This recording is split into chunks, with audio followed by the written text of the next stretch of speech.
এত সুন্দর একটা পুডিং, এটাকে সাজিয়ে রাখবো নাকি খাবো? মাশাল্লাহ, এত সুন্দর হয়েছে দেখতে। আসসালামু আলাইকুম, ওয়েলকাম সবাইকে। লতার রসইতে হাজির হয়ে গেলাম নতুন আরও একটি ভিডিও নিয়ে। আজকে আপনাদের সাথে শেয়ার করব ব্রেড পুডিংয়ের ফুল রেসিপিটা। তাহলে চলুন শুরু থেকে শুরু করি। আমি যেই বাটিটাতে পুডিংটা সেট করব, সরাসরি ওই বাটিতে 1 টেবিল চামচ পরিমাণ চিনি ছিটিয়ে দিয়েছিলাম। তারপরে চুলার উপরে বসিয়ে দিয়েছি একদম কম আঁচে। আর এই যে আস্তে আস্তে কিন্তু চিনিটা গলে যাচ্ছে, তো সুন্দরভাবে ক্যারামেল করে নিব আর কি। আমার ক্যারামেলটা কিন্তু একদম রেডি। এই ক্ষেত্রে একটা টিপস দেই, ক্যারামেলটা কিন্তু একদম পুড়িয়ে ফেলবেন না, তাহলে কিন্তু পুডিংয়ের কালারটা সুন্দর হবে না আর তিতা লাগবে খেতে। তো এটা ঠান্ডা হওয়ার জন্য রেখে দিলাম। আর এখানে আমি 4টা ডিম নিয়েছি। ডিমটা যদি আপনার ফ্রিজে থাকে অবশ্যই আধা ঘন্টা বা 1 ঘন্টা আগে ফ্রিজ থেকে বের করে রাখবেন, নইলে কিন্তু পুডিংটা পারফেক্ট হবে না। এখানে আমি নিয়েছি ব্লেন্ডারের একটা জাগ। এখন এখানে আমি দিয়ে দিব তরল দুধ 2 কাপ পরিমাণ। এই দুধটা কিন্তু আগে থেকে জাল করে একটু ঘন করে নেওয়া আছে। আর ব্রেড পুডিংটার ক্ষেত্রে আসলে দুধটা খুব বেশি ঘন করতেও হয় না, কারণ এটা এমনিতেই সুন্দর মতো সেট হয়ে যায়। তো 2 কাপ দুধ দেওয়ার পরে এখানে আমি দিয়ে দিচ্ছি 1/2 কাপ পরিমাণ চিনি। চিনিটা অবশ্যই আপনাদের স্বাদ মতো অ্যাড করবেন, চাইলে বাড়িয়ে বা কমিয়ে নিতে পারেন। চিনিটা দিয়ে দেওয়ার পরে এখানে আমি দিয়ে দিচ্ছি সেই 4 পিস ডিম।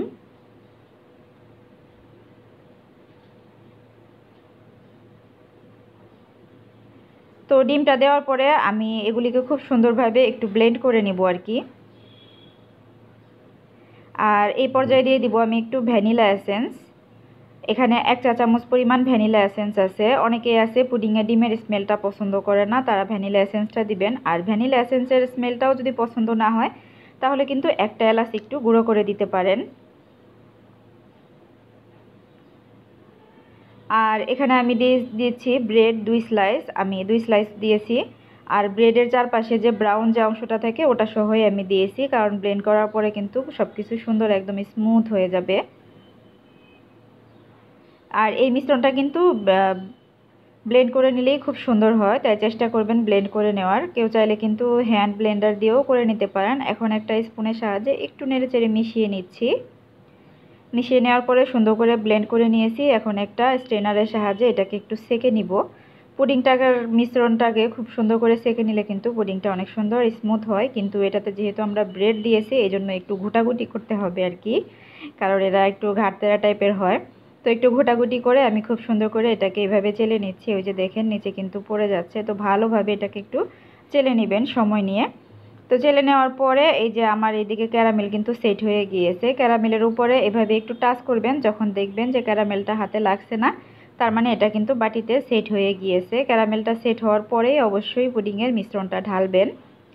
তো আমি মিশ্রণটা ঢেলে নিলাম। আর এদিকে একটা হাঁড়িতে আমি স্ট্যান্ড বসিয়ে দিয়েছি। আর এখন পুডিংয়ের বাটিটা বসিয়ে দিলাম। পানিটা এমন পরিমাণে দিবেন আপনার পুডিংয়ের বাটিটা যেন হাফ অংশ পানিতে ডুবানো থাকে। এখন ঢাকনা দিয়ে ঢেকে দিলাম, পুডিংয়ের বাটির ঢাকনা আর কি। এরপরে উপরে একটা ভারী কিছু দিয়ে এভাবে দিয়ে দিবেন, এতে করে বাটিটা কিন্তু পানিটা যখন বলক আসবে নড়াচড়া করবে না, পুডিংয়ের চারপাশটা খুব সুন্দর স্মুথ হবে। তো 30 থেকে 40 মিনিট পরে এই যে আমি একটু চেক করে নিচ্ছিলাম, পুডিংটা কিন্তু হয়ে গিয়েছে। এরপরে 2 ঘন্টার জন্য আমি ঠান্ডা করে ফ্রিজে রেখে দিয়েছিলাম। অবশ্যই ঠান্ডা হওয়ার পরে ডিমোল্ড করবেন, নয়তোবা কিন্তু পুডিংটা ভেঙে যাবে। এখন আমি খুব আস্তে আস্তে 4-5টা ছুরি দিয়ে একটু কেটে নিচ্ছি। এই কাজটা কিন্তু সাবধানে করবেন। 4-5টা ছুরি দিয়ে ছাড়িয়ে নিলে হয় কি পুডিংটা খুব সুন্দরভাবে ডিমোল্ড হয়। এখন উপরে একটা প্লেট দিয়ে যেভাবে আর কি পুডিংটা ডিমোল্ড করে ওভাবেই করে নিচ্ছি। এখন দেখা যাক আমাদের পুডিংটা কেমন হয়েছে। যদিও আপনারা শুরুতেই দেখে নিয়েছেন পুডিংয়ের ফাইনাল লুকটা, তো আমি আস্তে আস্তে কিন্তু বাটিটা সরিয়ে নিচ্ছি। অনেকে আছেন অনেকের পুডিংটা ভেঙে যায়, তিতা লাগে, খেতে ভালো লাগে না, আবার টকও নাকি লাগে অনেকের।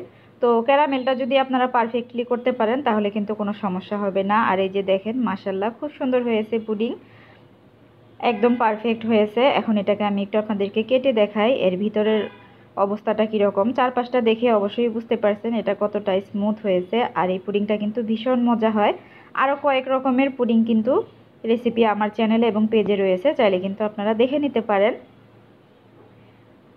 আজকের ব্রেড পুডিংয়ের রেসিপিটা ভালো লাগলে পেজটাকে ফলো দিয়ে দিবেন, সেই সাথে চ্যানেলটাকে সাবস্ক্রাইব করে নেবেন। আর যদি একটু বেশি ভালো লাগে অবশ্যই ফ্রেন্ডস অ্যান্ড ফ্যামিলির সাথে শেয়ার করে দিবেন। যারা অলরেডি কাজটা করেছেন সবাইকে অসংখ্য ধন্যবাদ।